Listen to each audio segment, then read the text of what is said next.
First of all, welcome everybody. Thank you so much for joining us. I am Chris Miller with Flaunt, and this is my co-founder, Connor Kelley. And if you're here to learn about what the heck NFTs and customer loyalty have in common, then you've come to the right place. So we're going to waste no time and go ahead and dive right into it.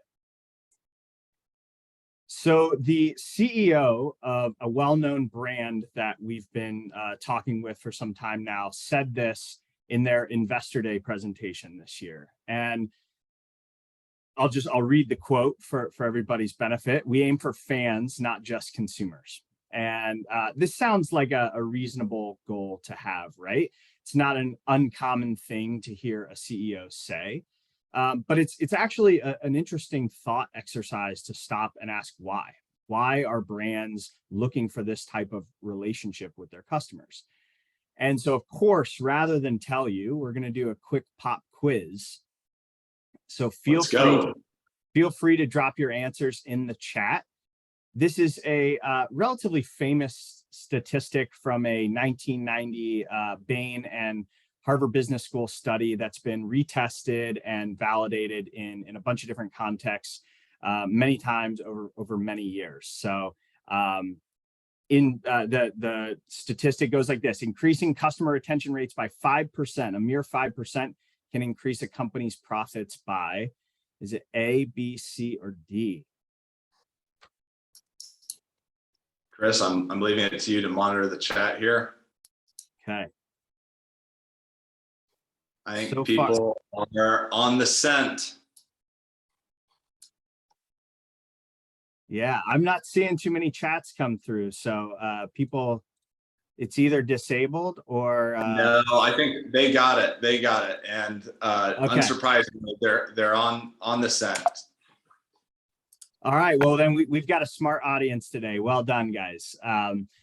You know, you can see from this stat alone that customer retention does have an outsized impact on a company's profitability. And that's really the reason why the loyalty marketing industry is a $6 billion global industry, and it's expected to grow to $24 billion by 2029. So what are we really talking about here? Well, there's two types of loyalty. So first, on the left-hand side of the screen here, you can see there's left brain loyalty or rational loyalty.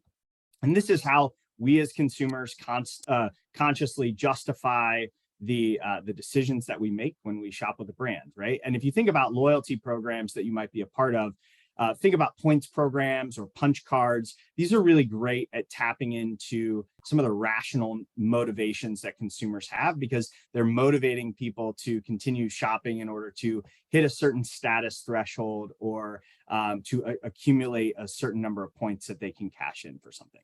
But this isn't really what that CEO who is looking for fans is after, right?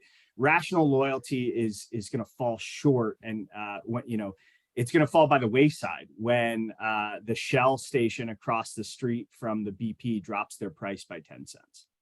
And so as a brand, if you only have rational loyalty present, we know how easy it can be to lose a customer. And losing a customer is costly. It hurts the bottom line in a multitude of ways. There's the direct revenue hit. There's the acquisition costs that are required to replace that revenue.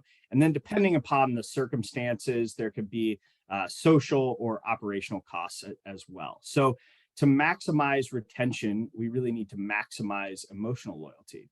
And as Brierley, which is a well-known and regarded loyalty agency, points out, emotional loyalty is a more significant dimension when it comes to keeping consumers loyal to a brand over a long period of time. So that kind of begs the question, all right, what does emotional loyalty look like in the wild? And there are very few brands that have achieved the level of loyalty, of emotional loyalty rather, that Harley Davidson has. And if you're needing further proof of that, try explaining why somebody would cover what I sincerely hope, Connor, if you flip to the next slide, is just a forearm with the brand's logo, or why Chris, that's a photo of him underneath that flannel shirt there. Yeah, Connor, I've never been a big tattoo guy, but I think if I were to get one, that it would be a Harley Davidson one, because That's what I figured. People wouldn't mess with me like you're doing right now.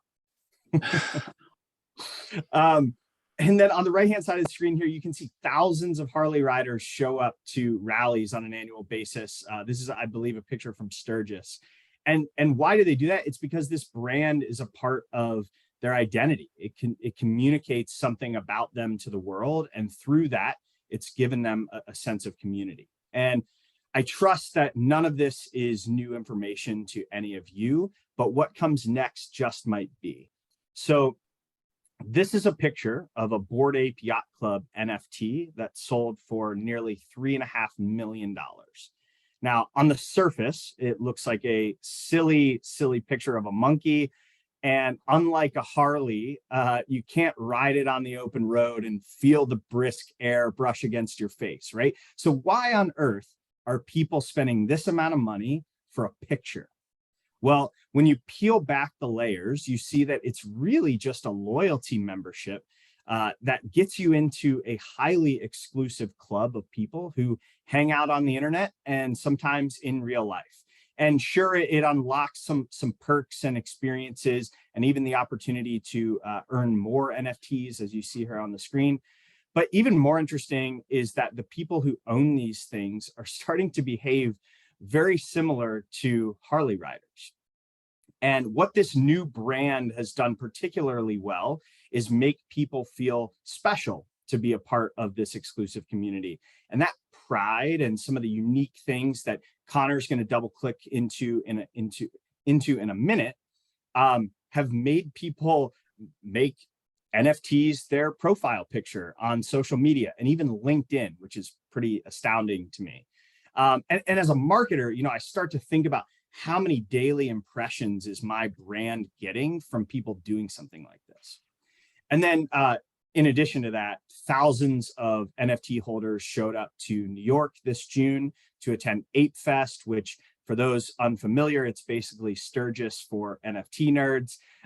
So you can see here that there is a stark similarity between how traditional brands and emerging brands like Bored Ape Yacht Club are creating emotional loyalty. And they're doing it through becoming a point of personal pride for their customers, and through curating a community of people who may not have anything else in common in the world other than the fact that they own a bike or they own an NFT.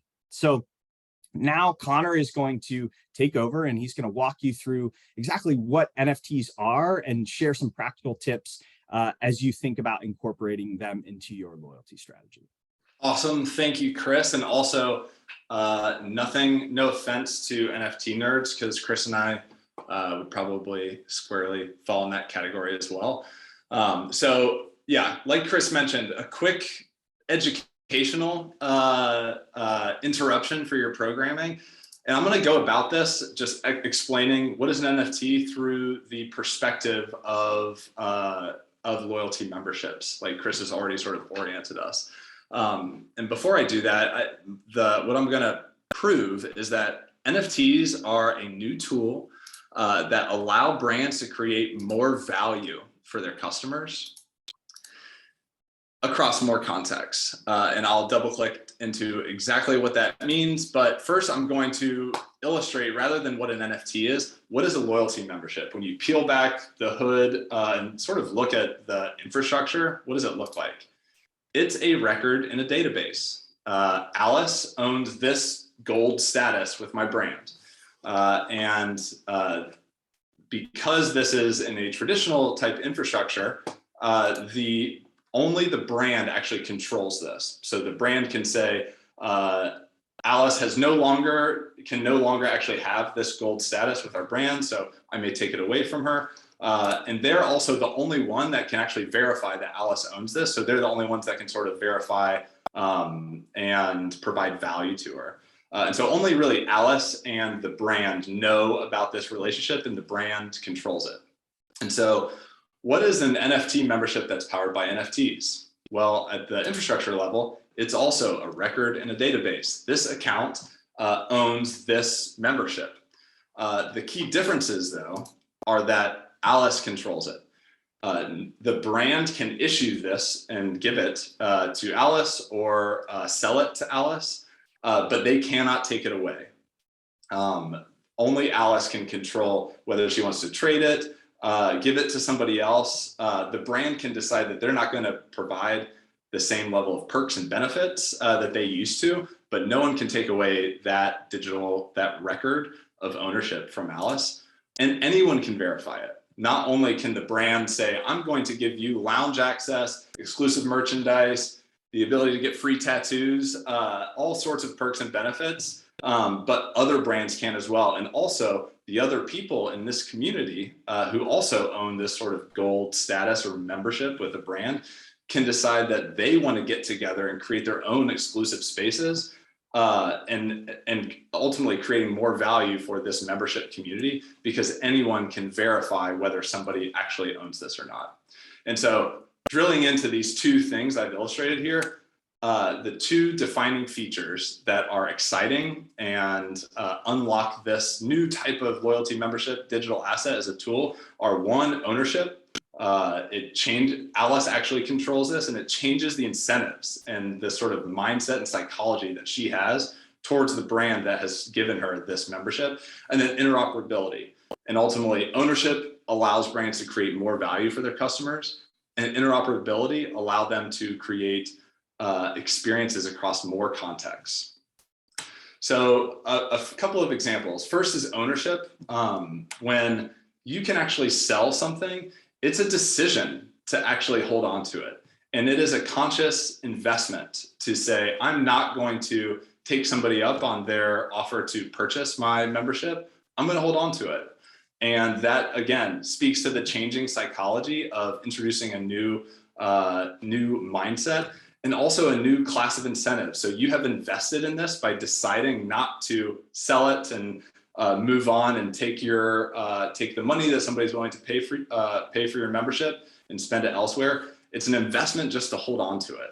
And so when you own something, you think about it differently. You take a little bit better care of the house that you own than the apartment that you may be renting. And in this context, taking care of that asset is actually making sure that it remains marketable. You just have a new class of incentives to talk about this thing that you're a part of. The second piece, ownership, is number one. The second is interoperability. So a traditional loyalty membership, Lacoste has their traditional Le Club Lacoste. And as a member of Le Club Lacoste, I am sort of recognized when I go to their e-commerce website. I'm also recognized when I go to their physical store. Lacoste also has their underwater experience community. And again, the fact that anybody can access and provide value to me as a member outside of the walls of Lacoste unlock a new class of possibilities for a brand like Lacoste to add value to the holistic consumer experience. The amount of time that Chris and I, and probably some of you, spend on the logos to the right are far more than we spend on the e-commerce websites and the physical stores of the brands that we shop with. And the ability to actually have a membership that is connected to your Instagram profile that may give you access to exclusive group chat and communities, as well as potentially metaverse experiences, is really, really interesting possibility for brands to add value to their customers. So the next question I'm going to at least attempt to answer is, how might you think about leveraging this to ultimately solve the problem that Chris outlined at the beginning? How can I turn my customers into fans?